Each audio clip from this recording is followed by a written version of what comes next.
Council meeting of August 18th, 2020 is called to order. And I think we'll have Deidre do the pledge, if she will.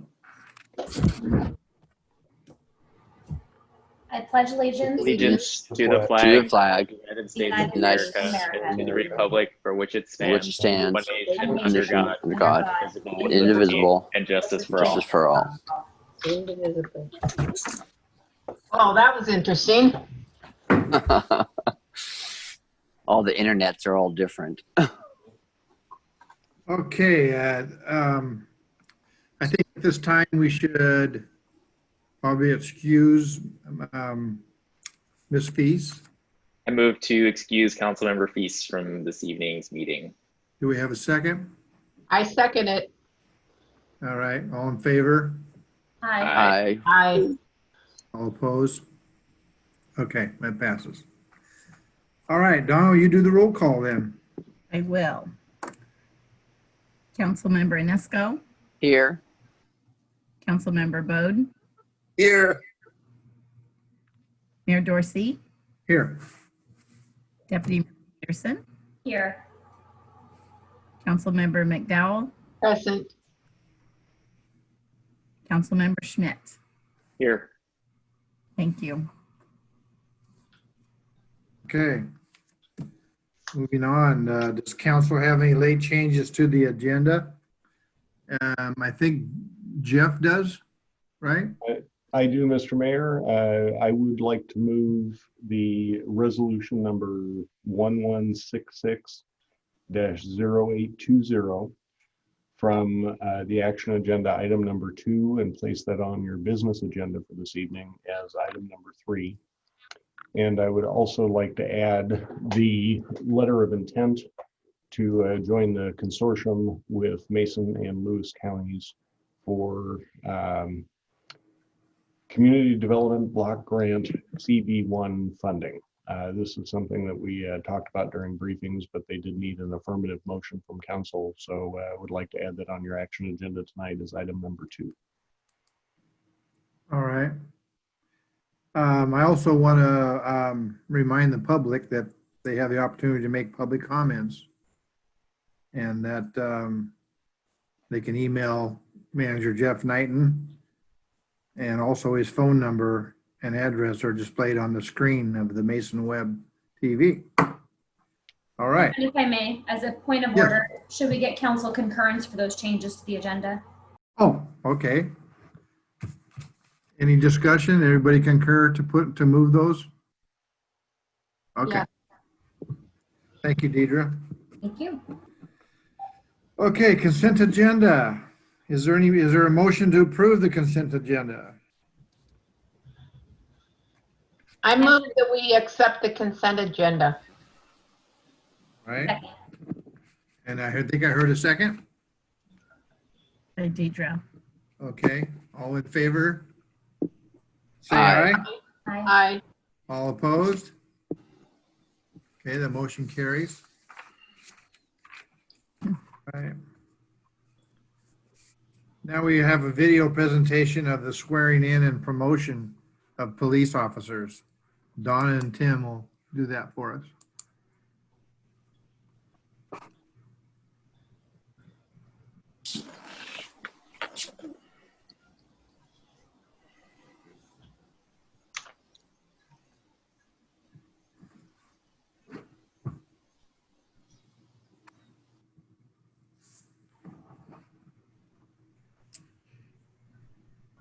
We have volume, Donna? I have my volume up.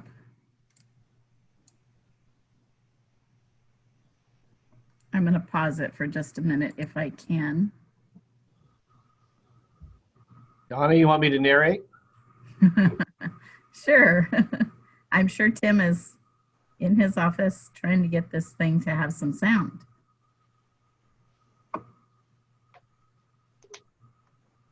How about I do this? So for those of you out there watching this, during all of our wonderful COVID experience that we've all had, we have still moved forward as a police department. And I wanted folks to know this, and it's very important when officers are hired to get sworn in. It's a tradition, and when officers get promoted. we decided to do our COVID swearing in, for lack of a better term, with families available to see it. And if you're looking at the same screen I am, on your far left is Officer Samantha Ortona, who was hired during this period. To her left is Officer Kanika Uch, who was hired in the last couple months. And we promoted a sergeant with Chris Downs, who's directly in front of me there, and promoted Lieutenant Chris Kostad on the far side of the screen. So, starting from my right, Samantha Ortona started in law enforcement in 2014. She came to us as a lateral officer in March. And her sister, Angelina will be getting her badge. Kanika Uch started in law enforcement in 2017, came to us as a lateral officer in April, and his wife Ginny will be getting his badge. Chris Downs started as a reserve officer for us in 2015, went full-time in 2016, and in 4 short years, he has become a sergeant with the Shelton Police Department. He was promoted just a couple months ago. Lieutenant Chris Kostad started in law enforcement in 2000. He's been here since 2006, and he was promoted just a few months ago as well. So we just wanted folks to know that everything going on, as crazy it is, we're still moving forward. We hired people, we're promoting people. In fact, I was just telling Sergeant Brand the other day, after 5.5 years, I'm probably the most comfortable I've ever been since I've been here with the supervisory staff we got in place. So it's nice to know. So, Samantha, would you like to introduce anybody here with you? That's my sister Angelina. On her left is Adeline. That's Raymond and Reed on his left. Rob, Allison. That's my wife Jenny, my son Christian, Malia, my daughter Malia, my daughter Kendall, and the one my wife is carrying is me. Chris, my wife Amber, and my son Kim. And Chris's wife is homesick, so she couldn't make it. But I told her we got it on camera, so she'll be able to see everything that went on. Mayor, you'd like to give them the oath? All right. We do one at a time, correct? Oh, they're gonna do it all at the same time. Okay, where do you want me, right? I tell you what, why don't you step in front of them over there by the front of one of the tables? Mary, you get it, right? And we're gonna still be on. All right. If we're ready, raise your right hand and repeat after me. I state your name. I, Chris Downs, Do solemnly swear that that I will support the Constitution of the United States I will support the Constitution of the United States and the Constitution of the State of Washington, and the Constitution of the State of Washington, and to abide by the Code of Ethics of the Shelton Police Department, and to abide by the Code of Ethics of the Shelton Police Department, and that I will faithfully and impartially discharge the duties of police officer for the city of Shelton. Okay. Congratulations. Let's let them pose some pictures and pin the badges on. So whoever's, you can take your time. They can pose some pictures if you want, whatever you need to do.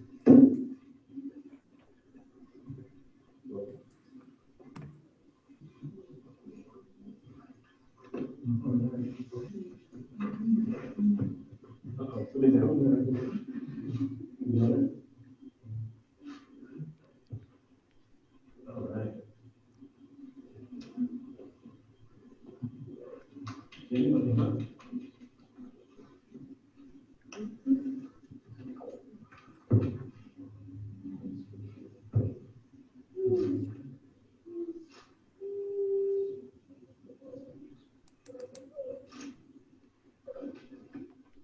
All right.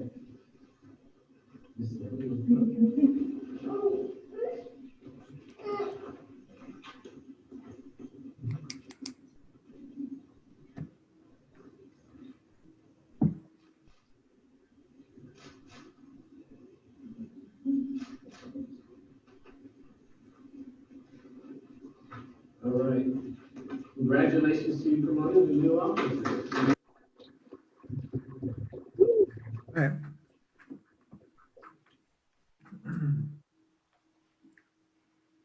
Very good. Yeah, well, congratulate all those people. Yeah. You have anything to add to that, Chief? No, I think it said it all. I appreciate you, Mayor, coming out and being able to space everybody out in a room and let the family see those who were hired and those who were promoted. It's a big deal for them and a big deal for us. Thank you. All right. Thank you. Okay, I guess we'll move on to the business agenda. The first item on the business agenda is 2020 residential paving. Public Works Director Jay Harris will fill us in. Good evening, Mayor Dorsey and Council. Jay Harris, your Public Works Director. I don't think I can beat out what we just saw. Anyways, it's good to see young people creating their lives and making a difference for our community, right? So paving makes a difference for our community. So we, in the packet, I'll go over agenda item D1 first. That's the residential paving project. We went out to bid. We were a little late bidding the projects this year. We were worried about COVID and maybe not even paving this year due to budget constraints. So we held up on letting the plans get loose and get them out to bid. And then we find out that our budget reductions aren't much. We're being impacted, but so we decided we're going to move forward. So we got them out. We opened bids on August 12th. We got 4 residential paving bids at 257, 269, all the way to 296, 700. The engineer's estimate was 338,000. So Agate Asphalt was the low bidder at the 257, 629. Their price per ton was $87 per ton. Last year, we thought we had low bids in. It was $95 a ton. So we're getting very favorable pricing on pavement. I wish we had more money to put at it, right? These good bid prices is when you want to get a lot of work done, right? But we don't. We're limited on budget for the street fund right now. And hopefully, the next few years we'll get some things worked out there. So there was a miscalculation on the tonnage for residential pavement. Grant Osborne had too big of a number in there. So we recalculated and moved some things around. We're actually able to pave another street. We're going to be doing I Street from Olympic Highway to Laurel also, and kept within our budget. So that was, luckily the number wasn't low, it was high, which gave us more capability. So it was good. So we added another street on. That's going to be processed as a change order. So in the next meeting, Agate Asphalt is apparent low bidder. We'll be bringing you an item for that on the action agenda, and that we'll just keep their bid the way they have it, but we're going to issue a change order to put I Street into the pavement contract also. And I got a map just so you guys can see it real quick. I'm going to share my screen.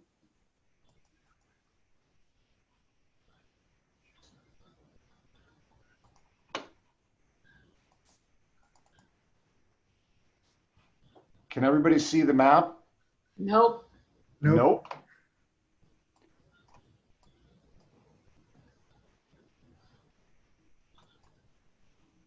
Okay, the map is in your packet if you're looking at the packet, but we did add I Street onto the residential paving.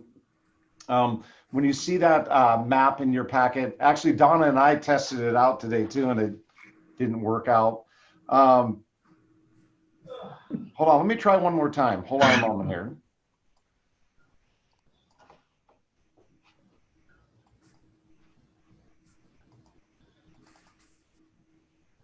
Okay, how's that? There it is. Perfect. Yay! Okay, so you'll see here, the streets that we're doing here are in blue. These were the original bid package. We also have over this, you see the Z lines here. These streets we paved over the top of manholes last year. And our guys have been slowly chipping away when they got extra time to raise sewer manholes up, majority some storm. And what I requested is in this year's package, we finished the manhole raising off over in that section of town from last year. Obviously do the blue projects and do the rim raising at the same time. And then we're able to add in I Street over here in red from Olympic, north of Olympic Highway to Laurel Street. So that's the presentation on residential paving, and I'm available for any questions. So this might be a silly question, but why did they pave over the manhole covers? Yeah, so our crews were going to go right back in and get them raised up. And it was a way to save money that the contractor can just move and just get his paving done. The manhole raising takes time, and we were trying to get a low price per ton. And so we were self-performing as much work as we could. And so they went right through and got everything paved. Unfortunately, our guys, this is Brent Armstrong's division at the wastewater plant, got real busy with a lot of other projects and didn't get to all of them. And so if we have a lateral that backs up or a main line or that sort of thing, we need to get into those manholes now. So anyways, I said, let's get them finished off with this year's project. And so it worked out good. We got good pricing. And so we're going to complete both projects this year. Good. Jay, may I ask a quick question? Yes. I looked at the 3 blocks that we've added to the paving schedule, or anticipate we'll be adding as a change order. Can you talk through why those blocks were selected instead of extending the work on G Street or looking at some other areas? I trust that there's reason behind the process, but if you could share that with us, please. Yeah, so what the issue is when we start getting to other blocks, we have drainage issues where water puddles. There's no inlets. There's some instances where there isn't piping to take the water away. You do not want to overlay a road and then have standing water on it. It's just going to alligator out again. And then there's some, there's a requirement with American with Disabilities Act for ADA ramps. So if the ramp doesn't exist, which that's at quite a few locations, or if it's substandard, we have to replace those.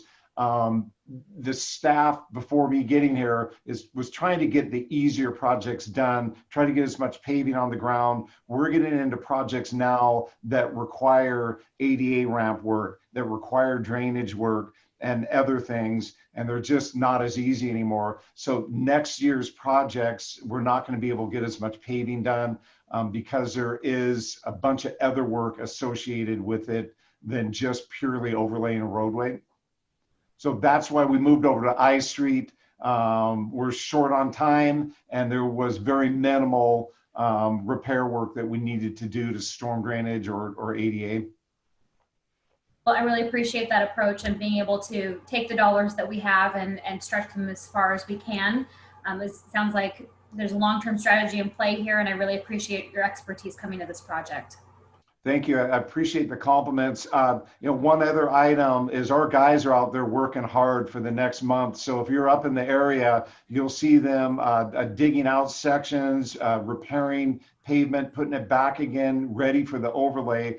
You can't overlay a sponge, right? If it's soft and alligatored out really bad, we're taking those sections out. So they're out there in the next month really getting on it. And they're doing a good job. I went out and looked at the work they're doing today, and they'll be able to keep in front of the contractor. So it's a real public works team effort.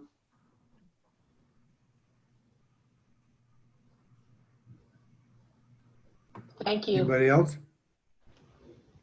That's it? All right, let's move on. Mr. Mayor, There's one more item for us about the chip seal. excuse me, Mr. Mayor. Sorry. We need to ask if there's any public comment. Oh, yeah, I skipped that. So we need to pause for 30 Are seconds. you ready? I'm ready. All right.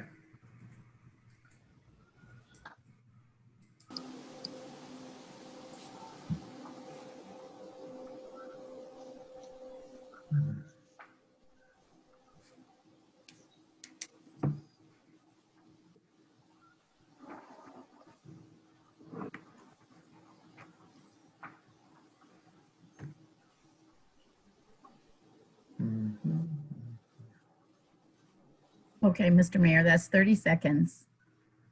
Okay, thank you. And Mr. Do we Mayor, concur? Oh, sorry. is there- Yeah, do we there- concur, the staff concurs that we move this item, including the potential addition of project award from form and resolution to the action agenda for September 1st meeting? Yes. Yes. Everybody happy with that? All right. Now, we can move on to the 2020 chip seal. Jay? Yes, so Mayor Dorsey, 2020 chip seal program, we opened bids on August 12th. We received 3 bids on that project, ranging from $260,000 to $296,000. That was for 2 schedules, 2 bid schedules. That was an A and B bid schedule. The engineer's estimate was for $279,000. Doolittle Construction was the apparent low bidder for the schedule, and to stay under $200,000, we're recommending that we go with just Schedule A from Doolittle for $135,046. That's North 13th Street from the hospital to Wallace Nealon Road. I went and drove the project today and looked at it for the second time, and our guys are going to be doing some minor dig outs, but the chip seal should preserve that road for about another 5 years.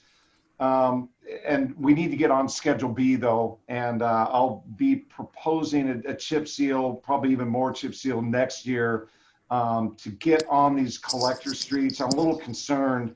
And Jeff and I are talking about probably give a presentation to you folks on the conditions of our pavement system and maintaining pavement condition index over time, especially on the collectors and the arterials.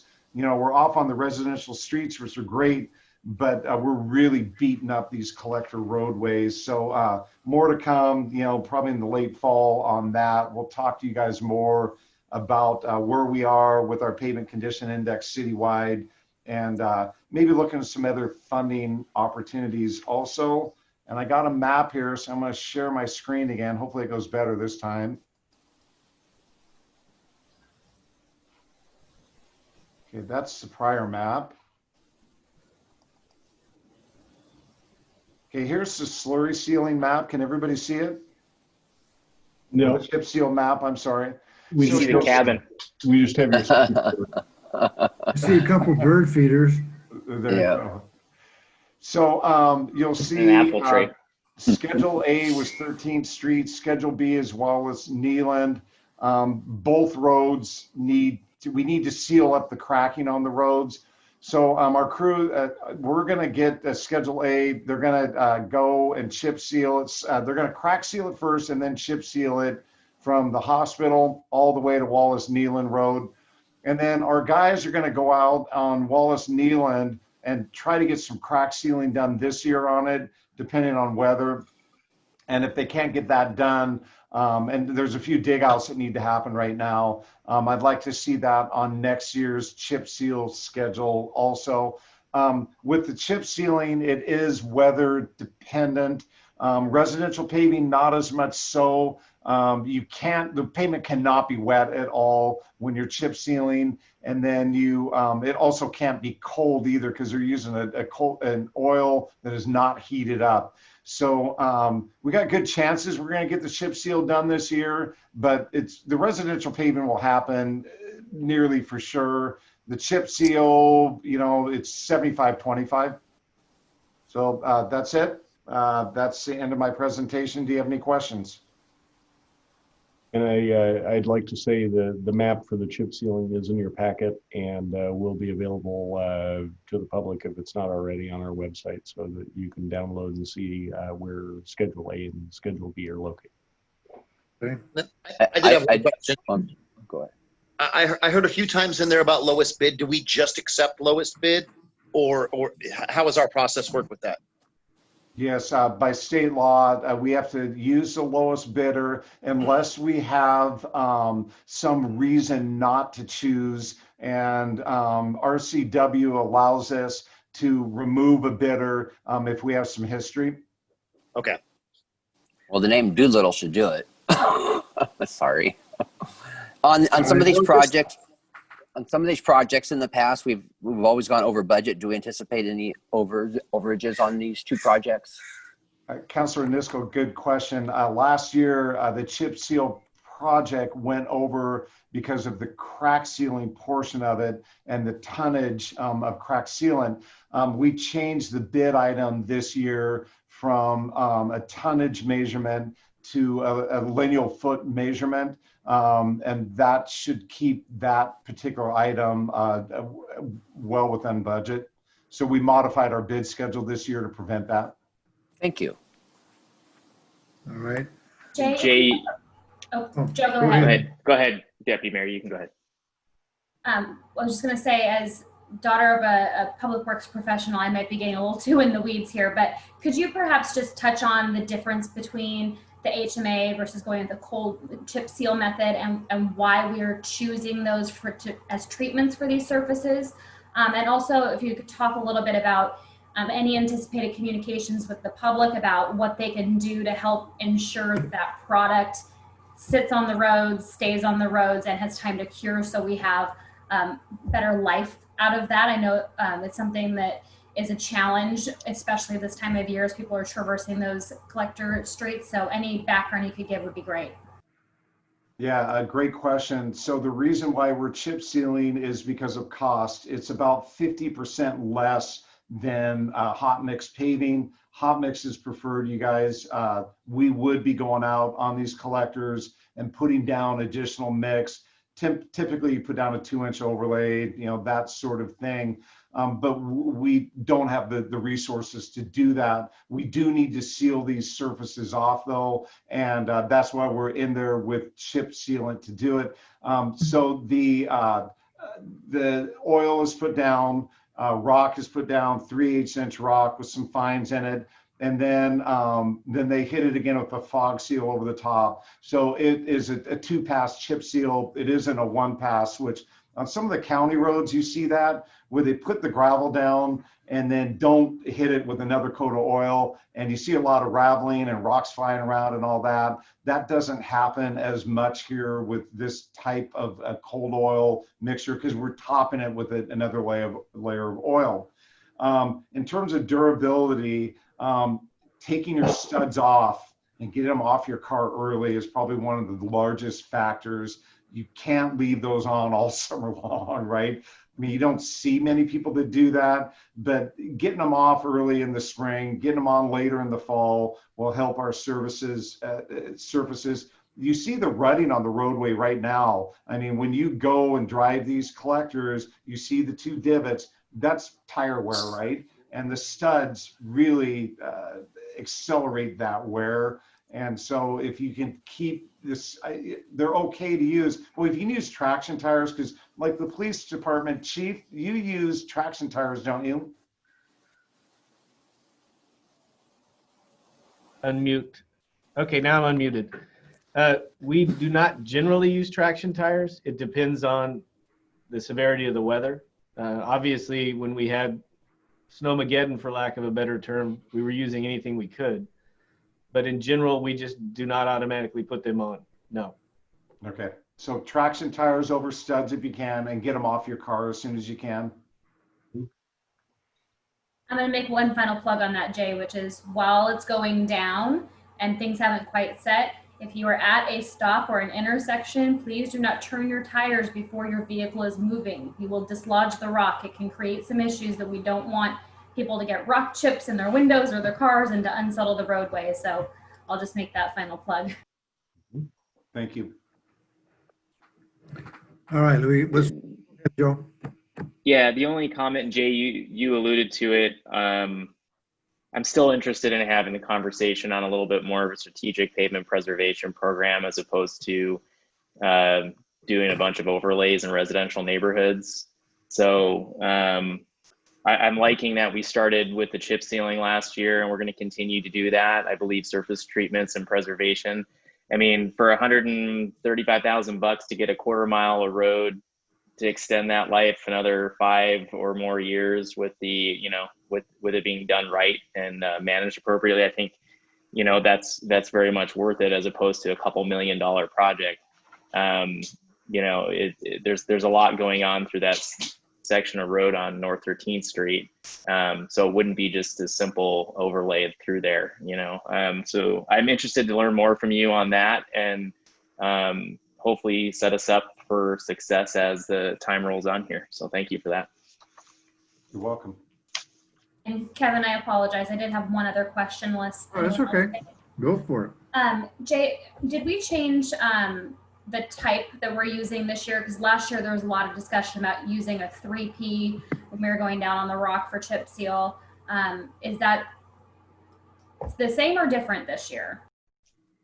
My understanding last year is the chip seal contractor using Grant Osborne substituted some different rock or different oil, and we went back to what everybody else is pretty much using, and so we're staying with the bid package and the design specifications. The contractor had some reasons why he thought the other oil would be better, and I wasn't here then, so I don't know all the reasons why, but we're using just standard chip seal rock and oil this year. Perfect, thank you. WashDOT specs, right? Yeah. All right, we need to pause for public comment. Okay, I got it.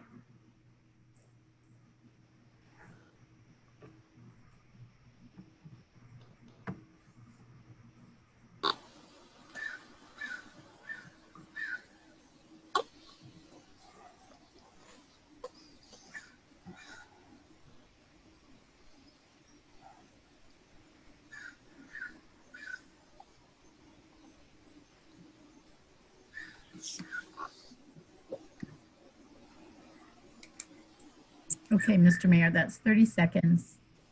Thank you, Donna. Staff recommends the council concur to move this item, including the potential addition of a project award form and resolution, to the action agenda for September 1st. Are we okay with that, I think? Yeah? Yep. All right, let's see what's next here.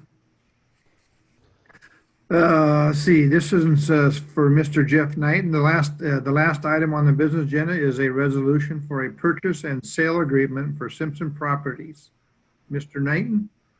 Thank you very much, Mr. Mayor, Deputy Mayor, members of council, and anyone who might be watching this evening.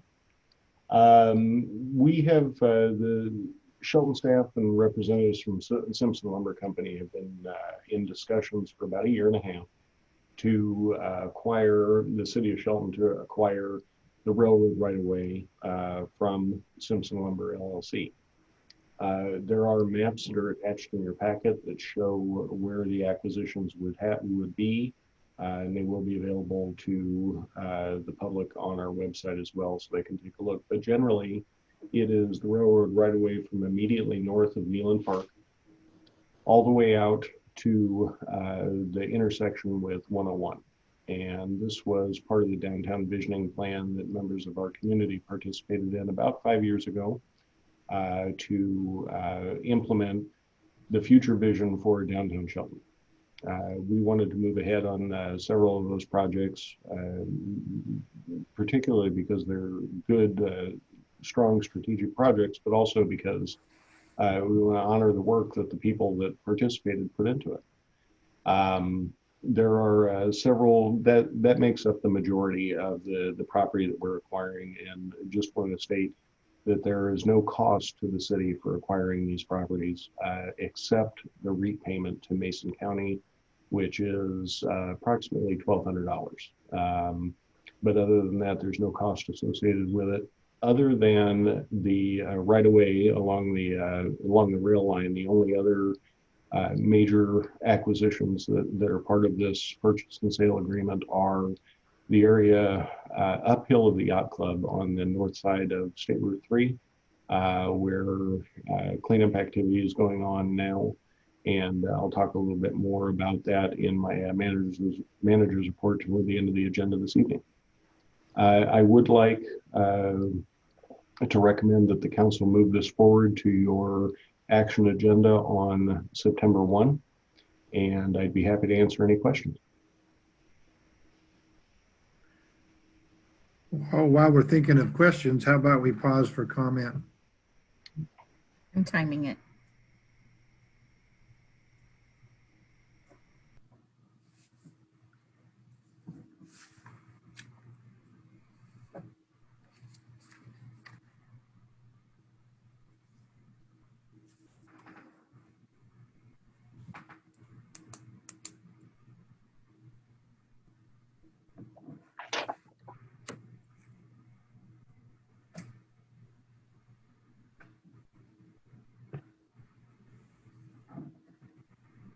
Okay, Mr. Mayor, it's 30 seconds. All right, council, any questions or comments Just for Mr. Knighton? lastly, Mr. Mayor, and excuse me, just wanted to mention that we did receive a letter of support from the Green Diamond Resource Company in support of our acquisition of these properties, signed by Mr. Blade Fry, who is Vice President and General Manager for Green Diamond Resource. I believe you all have a copy of that, but I did want to mention it this evening as well.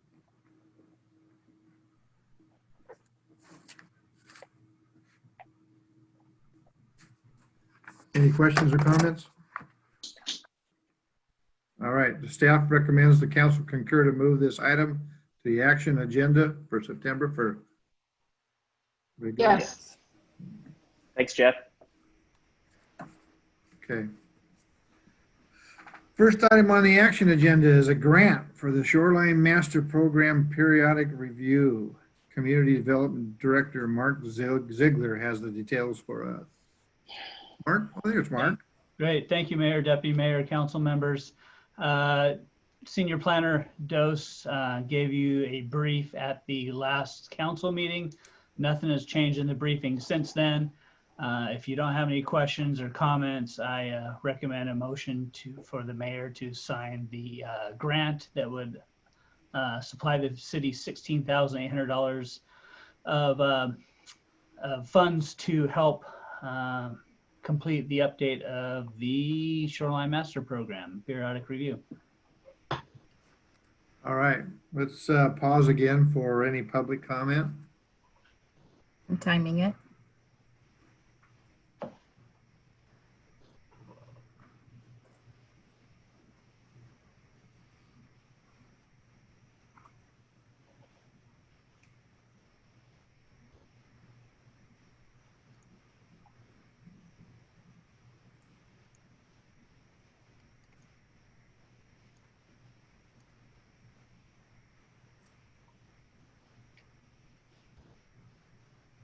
Okay, Mr. Mayor, that's 30 seconds. Okay. Do we have a motion? I move to authorize the mayor to sign on behalf of the Shelton City Council to accept grant monies offered to the City of Shelton by the Washington State Department of Ecology and grant agreement SCASMP-192-CISHCD-00098. Second. All right. That was quite a bit, huh, Joe? Yeah, we got a motion and a second. Anybody have any questions first for this? All right, we have a motion and a second to authorize me to sign on behalf of the Shelton City Council to accept grant monies offered to the City of Shelton by the Washington State Department of Ecology in grant agreement SCA-SMP-1921 CISHCD-00098. All in favor? Aye. Aye. Aye. All opposed? Motion carries. All right. I think Jason made a lot of that up in that. I think he did. All his code words in there. Come on. All right. Now we have a late change for Jeff again, I think it is, right? Yes, Mr. Mayor. The CARES Act. Thank you, Mr. Mayor, Deputy Mayor, members of council. This is an item that needs an affirmative motion from council to agree to join the consortium with Mason and Lewis counties, along with a number of cities in Lewis County, to take a regional approach to the CDBG CV1. grant funding. CDBG is a Community Development Block Grant, and there are several activities that these funds can be used for. And it's the consortium would allow all of these communities to use the money in the most effective way to help our communities that are having issues due to COVID-19. That's what they're for. They're used for crucial public services, potential micro assistance programs, public health and emergency response, or temporary housing facilities. Similar to the way that we administered the $1406, if you remember that from last year, we would administer the funds the same way, but this allows this consortium allows us to cut the administrative costs and direct more dollars to the places that they could be best utilized by the people in our community. I would be happy to answer any questions if you have any. Everybody okay? Let's pause for public comment one more time.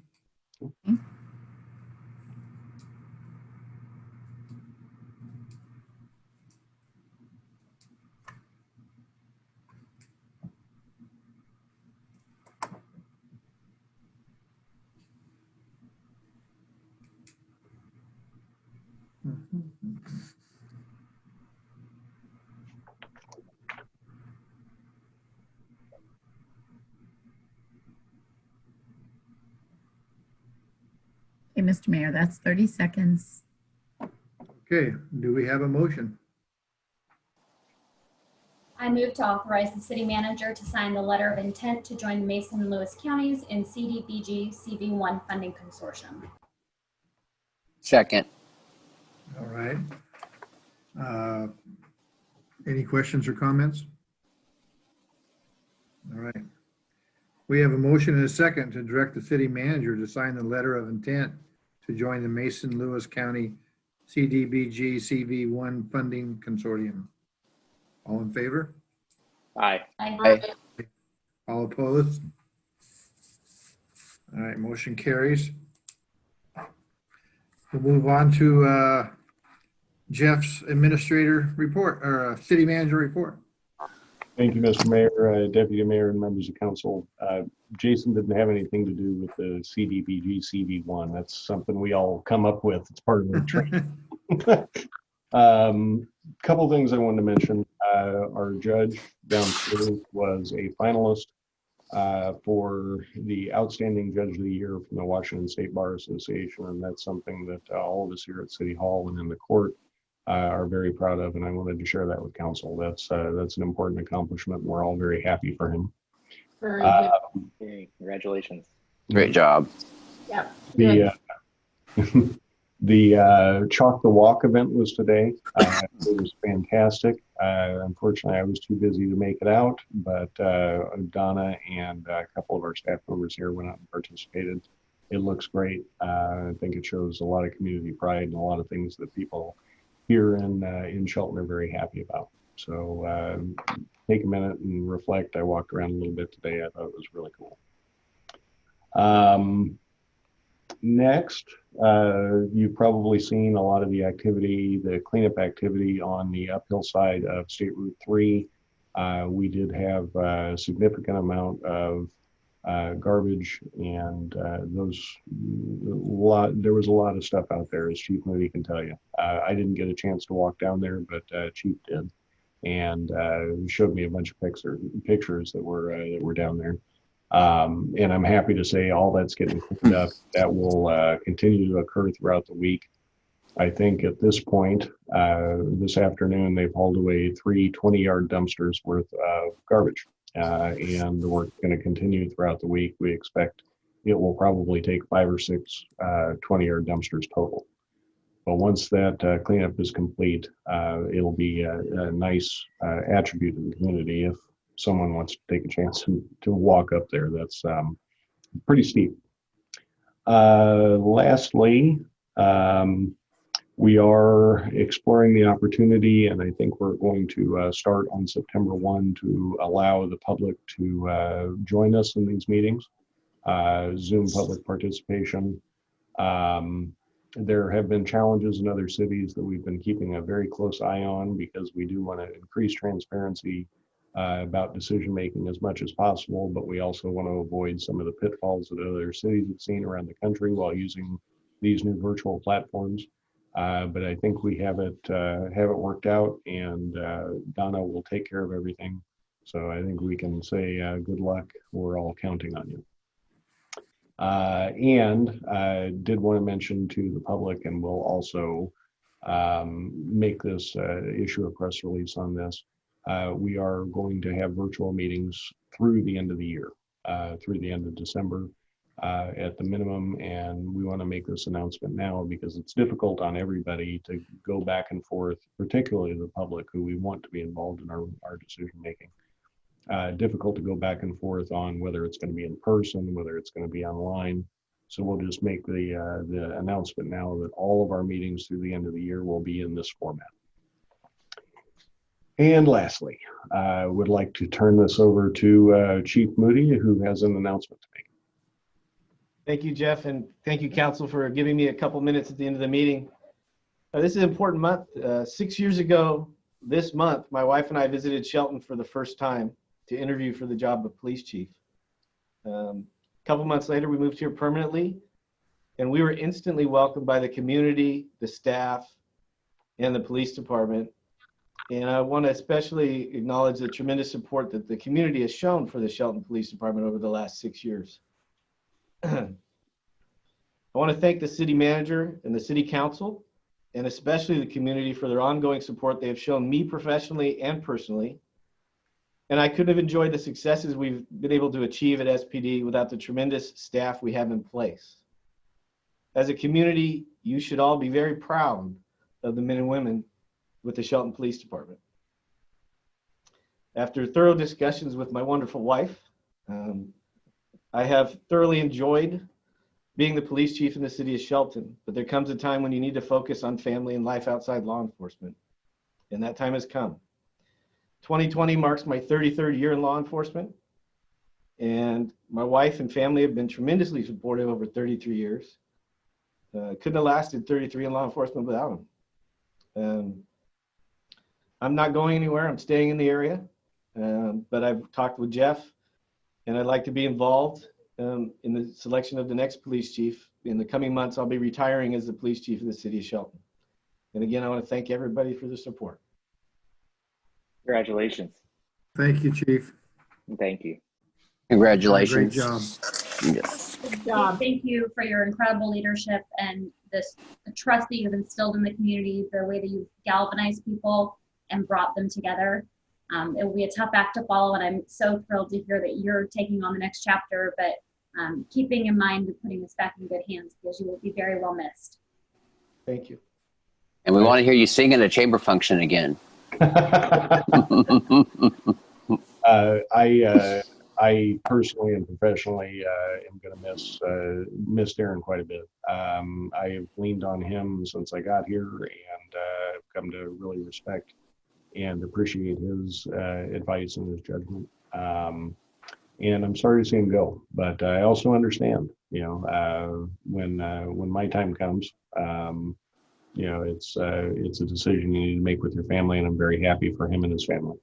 And I'm glad that he's going to be involved, as well as the department's going to be involved in the selection of our next chief. So. Yeah, it's going to be some difficult shoes to fill. Mm-hmm. Well, I'm glad you're retiring because you want to and not because we're cutting your salary by 40%. So. Enjoy fishing. Yes. Yep, exactly. All right, on that note, I guess we'll announce the next meeting is September 1st, 2020 at 6 o'clock. This meeting is adjourned at 6:50.